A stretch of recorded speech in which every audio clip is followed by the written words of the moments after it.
What has been is what will be. And what has been done is what will be done. And there is nothing new under the sun. Is there a thing of which it is said, "See, this is new. It has been already, in the ages before us"? There's no remembrance of former things, nor will there be any remembrance of later things yet to be among those who come after. Ecclesiastes. Pure comedy is the story of a species born with a half-formed brain. The species' only hope for survival, finding itself on a cruel, unpredictable rock, surrounded by other species who seem far more adept at this whole thing, and to whom they are delicious. Is the reliance on other, slightly older, half-formed brains. This reliance takes on a few different names as their story unfolds, like love, culture, family, etc. Over time, and as their brains prove to be remarkably good at inventing meaning where there is none, the species becomes the purveyor of increasingly bizarre and sophisticated ironies. These ironies are designed to help cope with the species' loathsome vulnerability and to try and reconcile how disproportionate their imagination is to the monotony of their existence. Now all of a sudden, they expect light in the dark, warmth in the cold, and to make something out of nothing.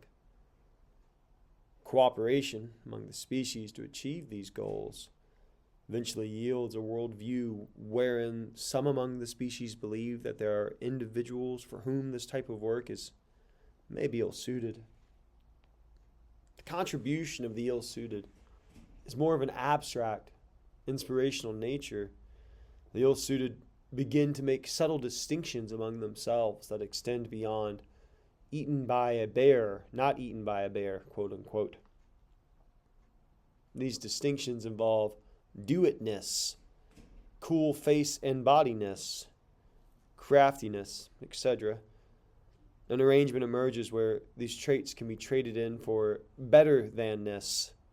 This better-thanness really starts to run rampant, and the species begins to wonder if there isn't a sky man in the sky who is perhaps the source of all better-thanness. Seems like a pretty good explanation for why the species is so important. Skyman pretty much runs the show for a really, really long time, and his inner circle of better-thans gets increasingly smaller and smaller, even though by the end of his reign, everyone in the species consider themselves one. Unfortunately, there are some better-thans who get together and decide that one way of better-thanness is better than the other better-thannesses, and teach their little half-formed brain babies as much. Most who interpret this distinction as me's versus not me's, quote unquote. Not me's eventually come to encapsulate everybody. That is not a single me at any given time, and this paves the way for incredibly distasteful behavior until the species arrives at a place of such alienation and fear that there's really nothing so horrible that one of them wouldn't do to the other. To deal with this less than ideal state of affairs, which seems suspiciously incompatible with how progressive and evolved they are by this point, they set about to entertain themselves into an oblivion with politics, sex, finance, philosophy, and other games of war.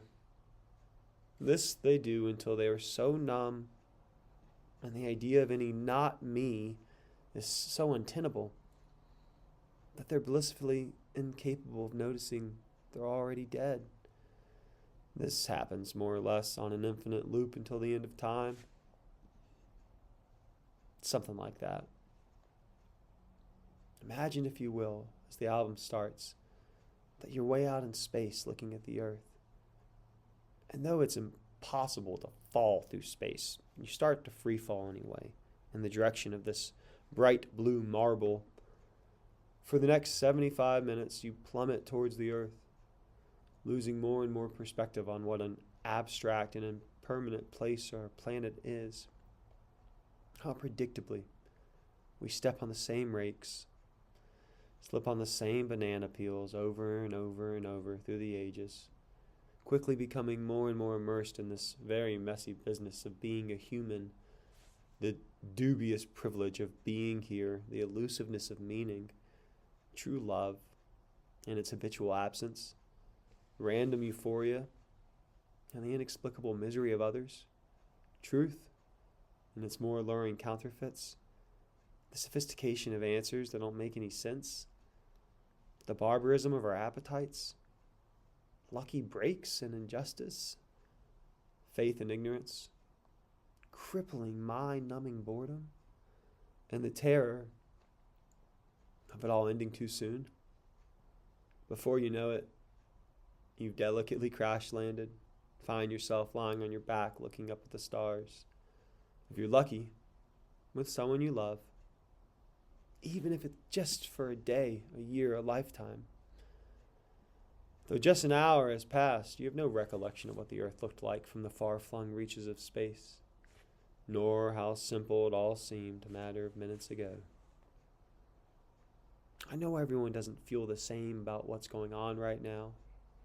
What for some is clearly garden variety, violent white nationalism serving as a catch-all for any number of paranoia-induced anti-fantasies foisted upon the poor and uneducated precisely by the ideologues bent on manufacturing voters who can be manipulated into voting against their own interest by making good and sure they remain poor and uneducated before cravingly blaming their problems largely on people bearing distinctions like race, gender, and sexuality so people forget everything that's good about the American experiment.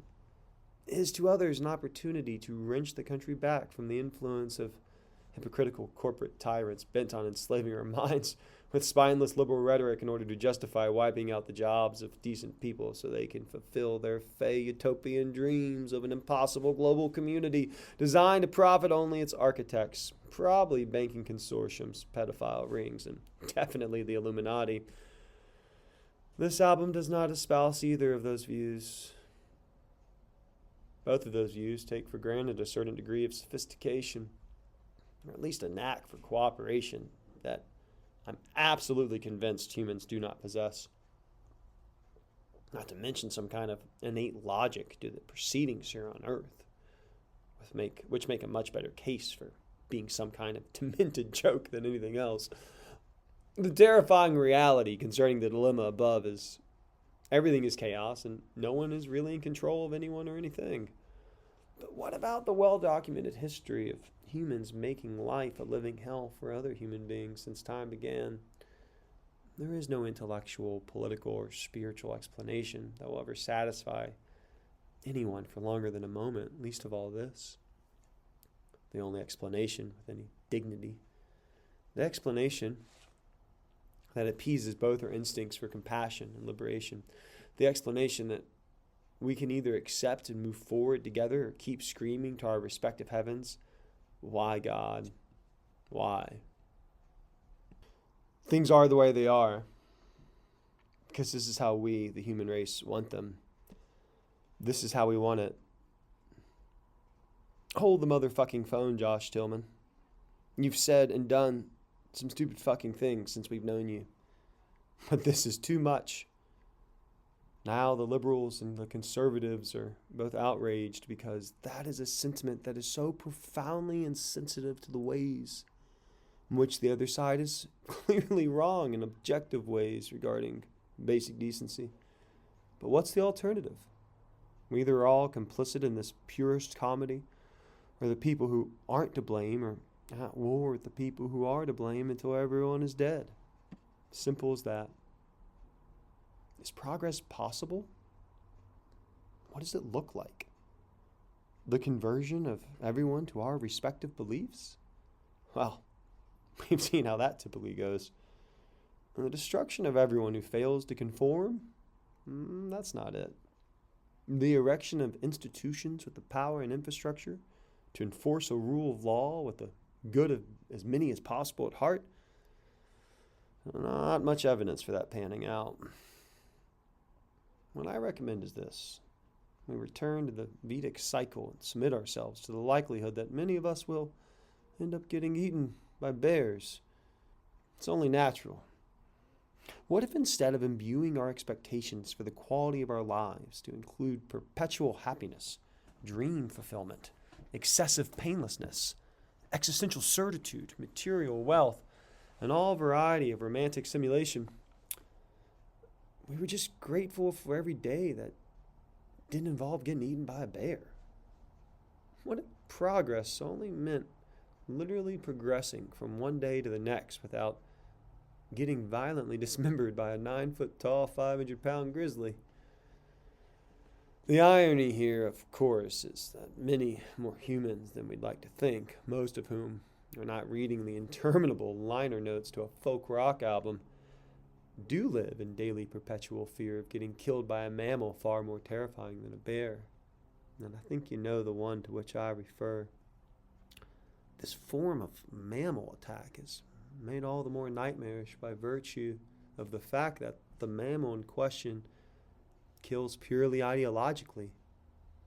Bears kill because they're hungry. They're very reasonable in that way.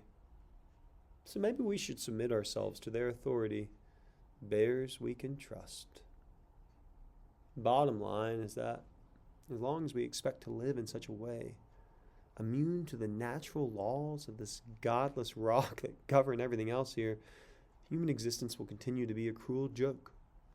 I fear, however, that it's too late for us to go back into the natural order. I have no desire to return to our primal scene. I like the way things are. We've got sandwiches when we're hungry, airplanes for when we want to go somewhere, social media when we want our voices to be heard by all God's creation. We know that these magical conveniences come at a staggering price, and that excess for the few is based on the scarcity of the many, but that's why we invented the business of globalization. We've already built the wall. It's a great, great wall that goes up to the heavens and is as transparent as museum glass. It's a beautiful wall that winds surgically through nations, cities, neighborhoods, sometimes even homes. It's a globe within a globe, and those who live within its interior are as clueless as to what's happening on the other side as we are to what's happening right now on the far side of Mars. There's only one creature that can penetrate that wall, friends, and it's bears. Bears can smash through that glass like a pitcher of sugar water through a brick wall. The equalizing revolution of bear justice is coming too, sooner than you think. As it gets hotter and hotter, they're coming. They're coming into our neighborhoods, they're coming into our schools, into our churches, into our banks, into our places of business, into our governments, into our beds. The joke is that the best we can do is keep on keeping on, which we've proven ourselves pathologically adept at. We're going to save the planet, all right? And it'll be a glorious sacrifice, just like the sky man we invented showed us how. Bears, man.